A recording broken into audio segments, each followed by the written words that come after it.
Hey guys, in this quick 2025 tutorial, I'll show you how to add a registration form in Squarespace. Perfect for events, classes, or signups. Open your Squarespace editor and navigate to the page where you want the form. Click Add Block Form and drag it into your page.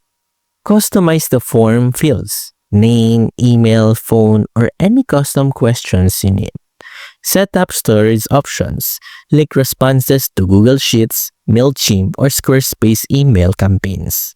Add a submit button and customize the success message or redirect URL after submission. You can also enable notifications to receive an email whenever someone submits the form. Preview your form on desktop and mobile to make sure it looks good and works smoothly. And that's it, your Squarespace registration form is live and ready to collect responses. If this helped, hit like and subscribe for more quick 2025 Squarespace tutorials.